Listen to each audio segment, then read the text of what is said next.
Hey, guess what? Despite the hurricane, me welding on it, and possible instant corrosion, the Supra is still here. So yeah, it's been a little while since we had an update here on Project Supra, and that is because we have barreled straight into rust repair stuff. And as I've mentioned, I'm not a welder. This is my very first time doing any kind of welding or repair work in this, anything near this scale or scope. And I'm not gonna lie to you, it's been challenging. This little bit here, I've already recorded like 3 of these, and that is because I have very much so struggled to find the ability to get footage of doing these repairs, as well as, you know, doing the repairs. Because it's been, what, 3, maybe 4 weeks since I've done any videos here, and that is because there is so much time invested in this. I bet you I already have, just in this rear hatch area, somewhere in the neighborhood of 50 working hours. And most of that is because, well, there's a few reasons. Number one, very new to welding, so most of it was trial and error, trying to figure out the right settings, trying to figure out the right technique. Number 2, tools.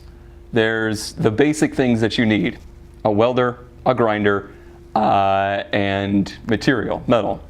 Well, those are the basic things. But then as you start working on projects like this, you find out there's a lot more than just the basic things.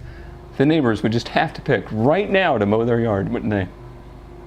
Never mind the fact, you know, there's still branches and water everywhere from the hurricane. No, now's the time. Now's the time. Okay, the mowers are gone, and I'm back here now. So I got some clips of how the hatch area turned out. And my main goal for this whole area was not to make it look completely OEM. In fact, I was filling one of the existing holes in the body where a washer hose went through completely. So how it looked, not really a big priority. A lot of people, when I would read about doing body and rust repair, well, they were talking about doing body repair. They were talking about doing body panels. Not so much this stuff, which is more structure. This is basically, this is all drainage area for water and just structure for hinges, for gaskets and things like that. So doing all of these, you know, really flush but welded, seamed patches. That was the worst sounding fart can I've ever heard. I don't know if the mic picked that up. But doing those kind of repairs in areas like this wasn't super feasible for me. And what I ended up doing for most of the areas was either patch under or patch over. For most of this, I wanted to do patch over so that water would not be collecting in a bowl of sorts, because obviously water is the enemy here. Did that where we could, and pretty happy with the results. If you started, you know, looking at it real close, you can see where the seams of the welds are, for sure. I did some body filler in them just to kind of even it out, and mostly to smooth it out so that water won't be an issue collecting in these areas. But overall, I wasn't too focused on that. As long as the holes are filled, as long as water stays on the outside of the vehicle, I'm happy. I'm sad that I didn't get any really good footage of doing this kind of work, but it wasn't possible. I tried very hard to get footage of, okay, here's me cutting the patch, here's me welding it in, here's me grinding the weld down.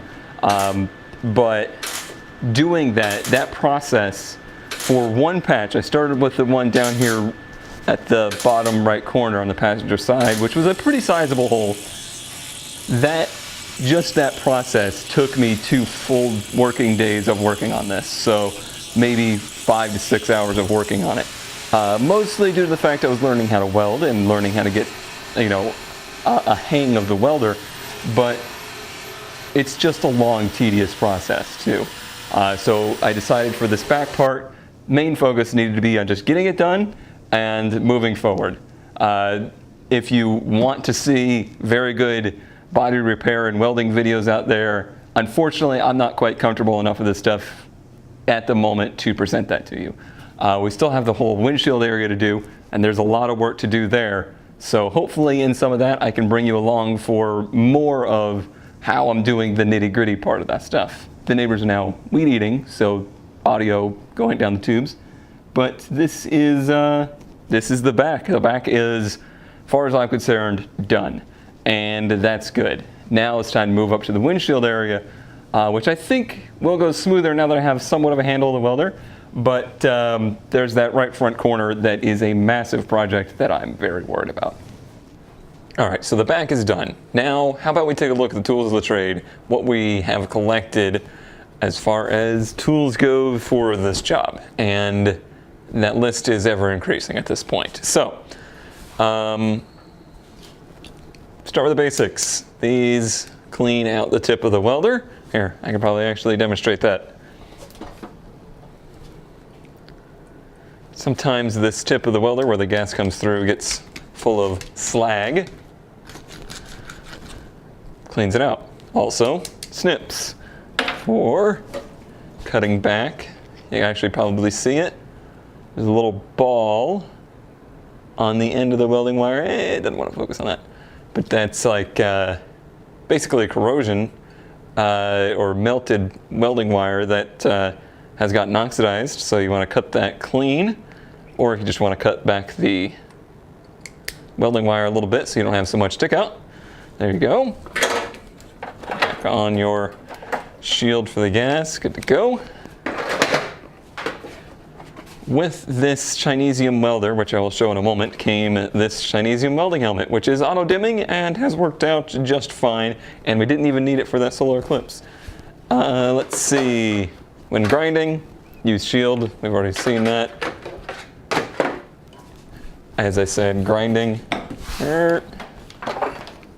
Very old, tried and true Makita that's been passed around from person to person for many decades, I'm sure. Does the job. I really need a new abrasive disc, however. Money. The newest addition is this thing, which is basically an angle grinder that has this guy. It's like a little mini belt sander, basically, and it's good for grinding down the welds without being so destructive, because the grinder with an abrasive wheel, pretty destructive, takes away a lot of metal. And this metal is already so thin, we don't want to take too much away. So this is good, gets down in those tight areas, and has been highly handy. It is a, whatever the Harbor Freight brand is, it's a piece of garbage, but it works. I have no other review for it. I've been using this super old corded drill and a wire wheel for cleaning the welds as we go along, and cleaning before you weld, because you need good bare metal, and some nice gloves. These were actually pretty good. And here she is. It's the Smarter Tools 135 Chinesium Special from Home Depot online, if I remember correctly. Would I give it a glowing review? No. Does it weld? Yes. Have I had to take the entire thing apart already? And I mean the entire thing, because these two screws do not have any nuts behind them with retention, so the nuts fall down into the machine and you have to take the entire welder apart to get to them. Yes, I did have to do that. But, I mean, like I said, it works, it welds fine, I guess, as a person who's never welded. I guess. Okay, so what are we up against here? We did a lot of clean out already, which has already kind of gotten surface rust back on it at this point. But along the windshield, there's a lot of these little holes. This is a tiny little missing piece. And then along the side, where there was once little holes for the molding trim, there's now larger holes. And that goes all the way around the windshield, tons of these. Unfortunately, there's no way to get behind these, and there's not really room to patch in a piece, you know, cut it out square and then put in a piece here. That's going to be tricksy as well. For the little ones, I can just lay tacks in there to fill them. Probably even for that one, perhaps. But for the bigger ones, I'm just gonna have to try and figure something out for those. It may be a matter of cutting it out square and putting a patch in there. It may be uglier than that. We'll see. And then, of course, the one that has me and most people scared is this huge missing chunk here. Now, I've gone in here and cleaned this up, or started to remove a lot more material, is basically what I'm saying, so that I could have a better grasp on what I needed to do. And I've been using some CAD work, cardboard assisted design. Shout out to Project Pinky. But yeah, been trying to work on how to structure this, how to get the pieces together. It's daunting for sure. It is very daunting. This piece of Coca-Cola cardboard, that is the piece that's important. That's where the windshield mates up. Everything else is simply there to cover space, and if it doesn't match the factory profile, I could not care any less. But the part where the Coke is, that part has to match as good as I can. So I've decided to go ahead and start with the Nightmare. I'm working on shaping this initial piece here. It does sit on top of this A-pillar, but not quite this much. It does sit on these two pieces below it, and then I want it to butt up to right here, which is going to be the tricky part. But with those actually four points of contact, it should be enough to help it keep shape enough that the windshield will sit correctly. The rest of it just has to meet up to this new piece.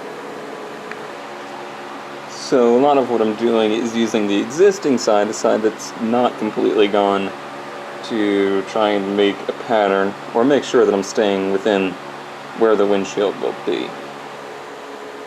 It's not looking too bad right now. That magnet's holding it in place. Of course, it needs to be cleaned up. The cleanup will happen after it's tacked in place.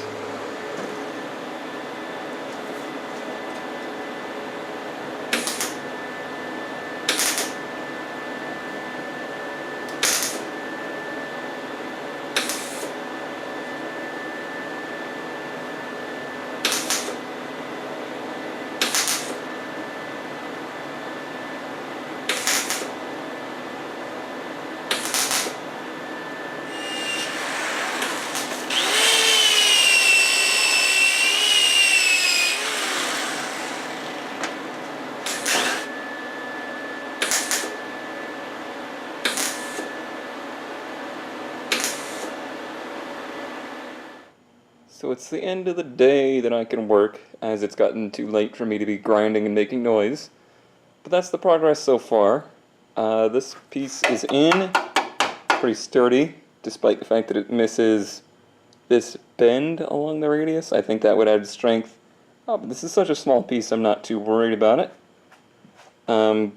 Still got some work to do, laying some more tacks into where this hole was to help fill that in.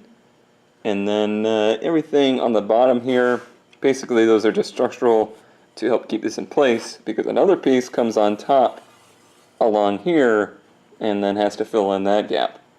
But as you can see, it's a lot of work, it's a lot of tedious stuff, and especially with the restrictions on when I can work on it, it's ending up to be rather tedious. So just taking it one little step at a time, and hopefully eventually we'll be moving forward. Well, there we go. A short update on how progress is going with the Supra. Like I said, long, tedious project here. This is certainly taking a lot more time than I expected, but hopefully within the next week or so, I can move beyond this initial rust fixing phase, and we can get back to work and getting everything back together so that the car can be drivable again. Thanks as always for watching. Thanks to all the patrons for your support, and we will see you next time.